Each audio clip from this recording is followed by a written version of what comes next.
الله وبركاته.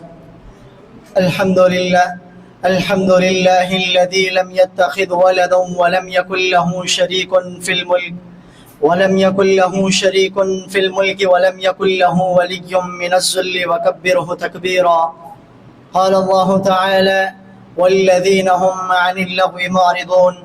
وقال النبي صلى الله عليه وسلم: أن رجلا قال للنبي صلى الله عليه وسلم: أوصني. قال: لا تغضب. فردد مرارا.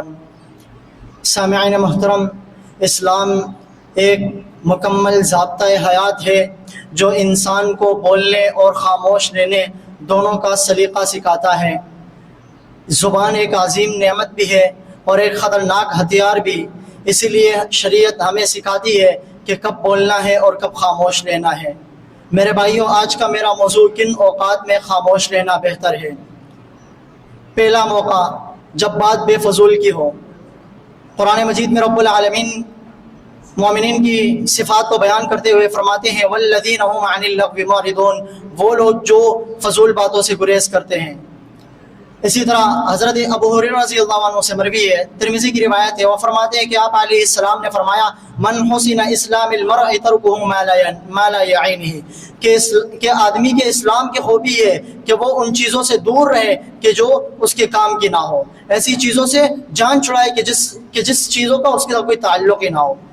اللہ رب العالمین سے دعا ہے کہ اللہ رب العالمین ہمیں بھی فضول باتوں سے بچنے کی توفیق عطا فرمائے، آمین۔ دوسرا، جب انسان کو غصہ آ جائے، جب ایک انسان کو غصہ ہوتا ہے تو وہ اپنے آپے پہ نہیں ہوتا، وہ اپنا آپا کھو بیٹھتا ہے، اور وہ غصے میں بعض اوقات ایسے الفاظ استعمال کر جاتا ہے کہ بعد میں اسے افسوس ہوتا ہے۔ اس وقت انسان کو چاہیے کہ خاموشی اختیار کر لے۔ نبی علیہ السلام کی حدیث ہے، صحیح بخاری کی روایت ہے، حضرت ابو ہریرہ رضی اللہ عنہ سے روایت ہے، وہ فرماتے ہیں کہ ان رجلا قال للنبي صلی اللہ علیہ وسلم: اوصنی. قال لا تغضب. کہ ایک شخص ایک شخص اللہ کے رسول کے پاس آئے، انہوں نے کہا: اے اللہ کے رسول، مجھے وصیت کیجیے۔ تو آپ علیہ السلام نے اسے کہا کہ آپ غصہ نہ کریں، کیونکہ جب انسان کو غصہ آتا ہے تو وہ کنٹرول نہیں ہوتا، اس وقت اسے پتہ ہی نہیں ہوتا میں کیا الفاظ استعمال کر رہا ہوں۔ اسی طرح ایک اور حدیث سے آپ علیہ السلام نے فرمایا: اذا غضب احدکم وهو قائم فليجلس. جب تم میں سے کسی کو غصہ ہے، اسے چاہیے کہ وہ کھڑا ہوا ہے تو بیٹھ جائے، اگر زیادہ غصہ ہے تو محفل ہی چھوڑ دے۔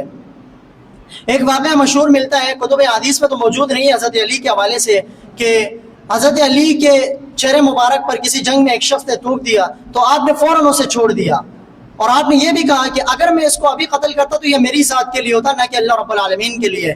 اس حضرت علی کے اس فعل سے ہمیں چاہیے کہ ہم اس سبق کو حاصل کریں کہ جب انسان کو غصہ آئے فوراً اس جگہ خاموشی اختیار کر لے، اس محفل کو چھوڑ دے۔ تیسرا وقت، جب انسان کسی جگہ فتنے کا اندیشہ ہو، آپ کو معلوم پڑ رہا ہے کہ اگر میں یہاں کچھ بولوں گا تو فتنے کا اندیشہ ہے، تو آپ کو چاہیے آپ خاموش رہیں۔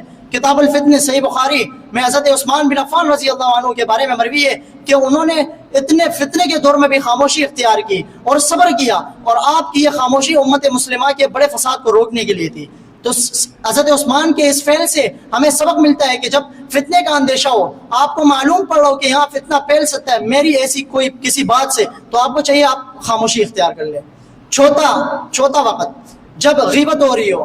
صحیح مسلم کی روایت ہے، آپ علیہ السلام نے فرمایا، آپ علیہ السلام کے سامنے ایک شخص نے دوسرے شخص کی برائی کی، تو آپ علیہ السلام نے فرمایا کہ تم نے اپنے بھائی کا گوشت کھایا۔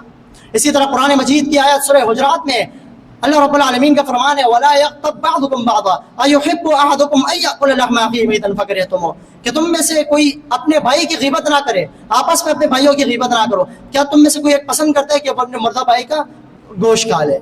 جس طرح ایک انسان اپنے مردہ بھائی کا گوشت نہیں کھا سکتا، اسی طرح مثال دی اللہ رب العالمین نے قرآن مجید میں کہ اپنے بھائی کی غیبت بھی نہ کرے، یہ بہت بری بات ہوتی ہے۔ اسی طرح عبداللہ بن مسعود کے حوالے سے ایک فعل ان کا سامنے آتا ہے کہ عبداللہ بن مسعود یا تو اس محفل کو چھوڑ دیا کرتے تھے جہاں غیبت ہو رہی ہوتی تھی، یا تو پھر اس شخص کو منع کر دیتے کہ وہ غیبت نہ کرے۔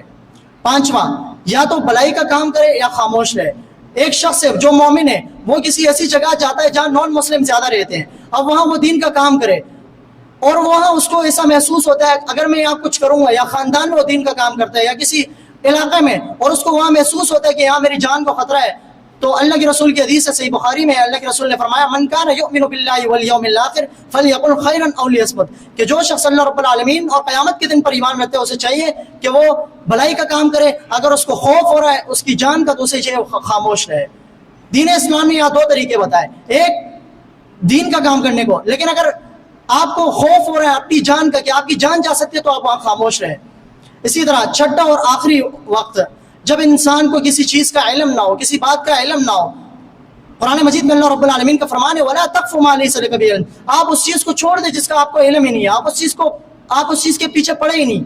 اسی طرح ایک مسئلہ پوچھا گیا تھا حضرت ابوبکر سے، تفسیر میں آتا ہے حضرت ابوبکر سے ایک مسئلہ پوچھا گیا اور حضرت ابوبکر کو اس کا علم نہیں تھا، تو حضرت ابوبکر نے کہا کہ میں اس چیز کے بارے میں کون سا آسمان مجھ پر سایہ کرے گا یا کون سی زمین میرا بوجھ اٹھائے گی، مجھے جگہ دے گی، میں اس چیز کے بارے میں بولوں جس کا علم نہیں ہے۔ یہ حدیث اور یہ حضرت ابوبکر کا فعل ہمیں سکھاتا ہے کہ ہم اس چیز کو چھوڑ دیں جس کا ہمیں علم نہ ہو۔ اللہ رب العالمین سے دعا ہے کہ جو کچھ سنا اس پر عمل کرنے کی توفیق عطا فرمائے، آمین۔ وما علینا الا البلاغ المبین، والسلام علیکم۔